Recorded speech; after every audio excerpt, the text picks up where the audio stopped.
Bonjour à tous et bienvenue dans cette nouvelle vidéo. Aujourd'hui on va parler des Funko Pop exclusives au Comic Con de New York. Dans le même principe de la vidéo que je vous avais fait pour vous présenter les Funko Pop exclusives au Comic Con de San Diego, je vais rapidement vous faire un topo de ce qui est disponible mais uniquement en Funko Pop. Effectivement il y a d'autres collections comme les Dorbs ou les vinyles qui sont d'ailleurs les dernières sorties de chez Funko. Et en plus avec juste les pop on a déjà plus de 50 pièces donc on a de quoi faire. Allez c'est parti, on commence avec ce superbe pack de 2 figurines de Buffy contre les vampires. La nouveauté dans ce pack c'est qu'on a une représentation de Faith qu'on n'avait jamais eue et une nouvelle représentation de Buffy. J'en profite au passage pour vous dire qu'en fin d'année il y a de nouvelles pièces Buffy contre les vampires qui vont sortir, dont par exemple Alex ou Giles. La licence suivante c'est Chasseurs de Trolls ou Troll Hunters. Il y a cette première figurine avec Jim en armure, mais aussi celle de J'espère que je l'ai bien fait parce que j'ai jamais regardé la série donc je sais pas trop comment ça se prononce. On passe maintenant au DC Super Heroes avec tout d'abord ce magnifique Batman en chrome noir. Je sais pas si vous vous souvenez, pour le Comic Con de San Diego, il y avait un chrome bleu qui était sorti, qui s'est arraché littéralement et qui est aujourd'hui à un prix mais ouf. Et du coup là ils font un chrome en noir qui est aussi très sympa. Ensuite on a un superbe Superman First. Alors je sais pas si ça se dit bien comme ça, j'ai essayé de faire des recherches pour savoir exactement de quoi il retournait. Je suis tombée sur du comics made in China avec en fait un Superman asiatique. Et en même temps je trouve que cette figurine avec la petite bouclette ça me fait penser à Christopher Reeves. Donc je ne suis pas sûre de ce que c'est censé représenter exactement parce que je n'y connais pas assez en DC Comics. Du coup je préfère ne pas trop me prononcer.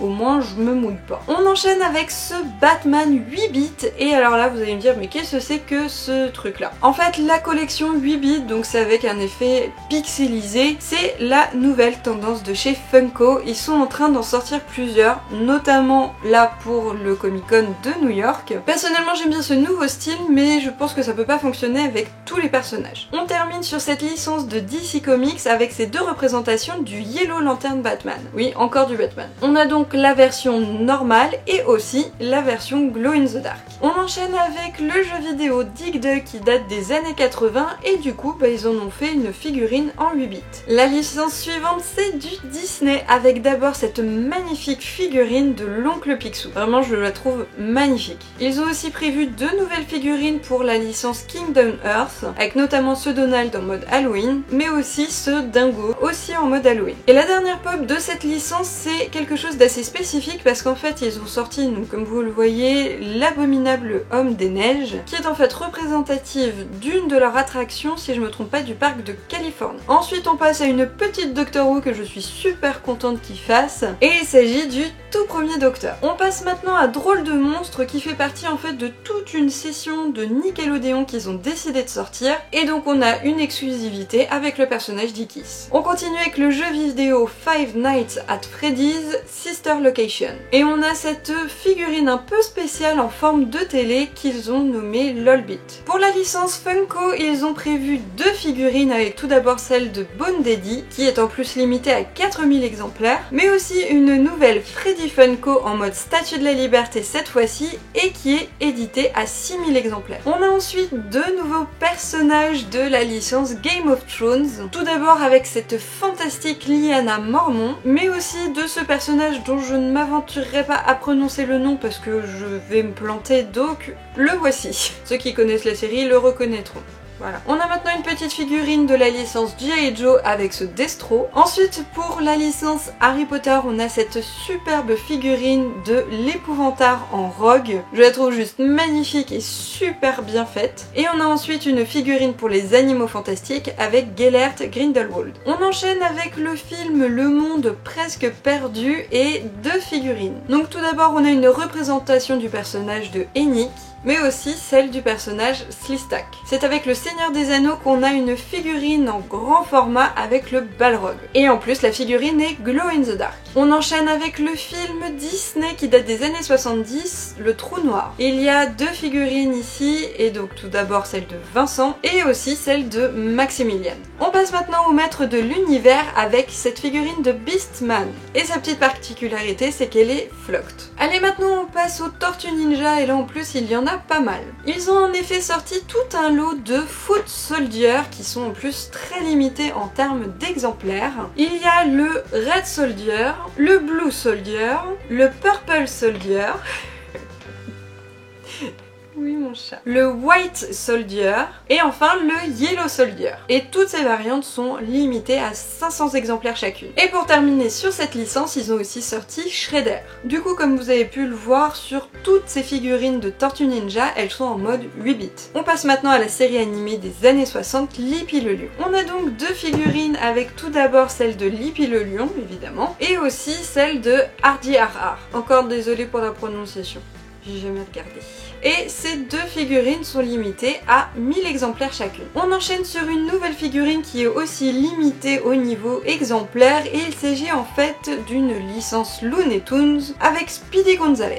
La figurine est effectivement limitée à 3500 exemplaires. On fait place maintenant à la licence Marvel, tout d'abord avec deux figurines pour le film Thor Ragnarok et il y a cette Hulk, mais aussi celle de Grandmaster. De manière plus générale au niveau de l'univers Marvel, ils ont prévu aussi la Lockjaw et pour les X-Men, il y a Logan en version vieil homme. Ensuite, on a Orange Bird qui pourrait aussi être rangée dans la licence Disney. Cette pièce est limitée à 1000 exemplaires et elle est en mode flocked. On enchaîne sur les Power Rangers, c'est donc tout d'abord ce Green Ranger. C'est donc une nouvelle version parce qu'elle existe en normal, elle existe en métallique et donc cette fois-ci c'est du Glow in the Dark. Ensuite on a deux grandes pièces avec tout d'abord ce Dragonzord et sa variante du Black and Gold Dragonzord. On inaugure maintenant une toute nouvelle collection comme la 8 bits que je vous ai présentée avant et maintenant il s'agit en fait des directors, soit les réalisateurs. Et le premier à sortir c'est James Gunn qui notamment dernièrement a réalisé les Gardiens de la Galaxie. On continue avec la série animée Rick et Morty et cette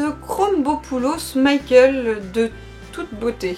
On passe ensuite à une autre série animée qui est Sailor Moon et qui a une nouvelle figurine de Sailor V. Ensuite on a du Star Wars où là il y en a quelques-unes vraiment sympas. On commence avec un petit véhicule et ce Boba Fett with Slave One. Cette figurine vient compléter en fait celles qui sont sorties notamment de Qui-Gon Jinn ou de Luke qui sont en fait pour fêter les 40 ans de la saga. Ensuite on a un nouveau droïde avec le K2SO. Toujours sur Rogue One il y a le Death Star droïde en blanc, la représentation de Saw Gerrera, la Jyn Erso, et ensuite hors Rogue One il y a Dengar. On change complètement d'univers avec la série Stranger Things, que d'ailleurs je viens de commencer, avec cette figurine de Eleven avec des électrodes sur la tête. Toujours en série, on est maintenant sur Walking Dead avec cette figurine de Dwight. On continue avec la série Westworld et cette figurine de Dolores.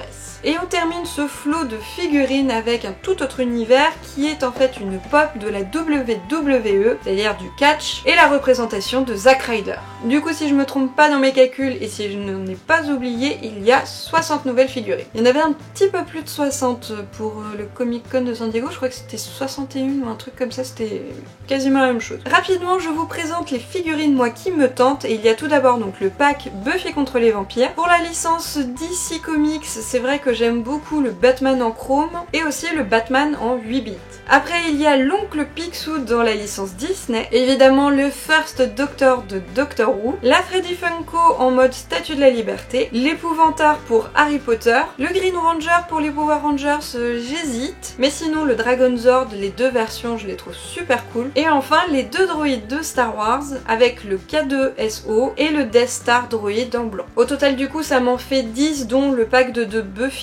Je pense qu'il y a certaines pièces que de toute façon je vais avoir du mal à me procurer, notamment par exemple celles de Power Rangers qui sont limitées en exemplaires. Après pareil que pour le Comic Con de San Diego, ça ce sont vraiment les figurines qui me plaisent, que j'aimerais bien avoir, mais dans le lot il y a des indispensables, notamment Buffy, Harry Potter, Star Wars, Doctor Who. Ce sont vraiment des collections que je veux complètes. Bon, pour les Star Wars c'est que les droïdes mais je les veux tous. Donc là je peux pas passer à côté. Voilà, c'est terminé pour moi. N'hésitez pas si vous avez des questions, n'hésitez pas aussi à me dire en commentaire vous les figurines qui vous tentent pour ce Comic Con de New York. Et sur ce, je vous dis à la prochaine pour une nouvelle vidéo. Salut à tous!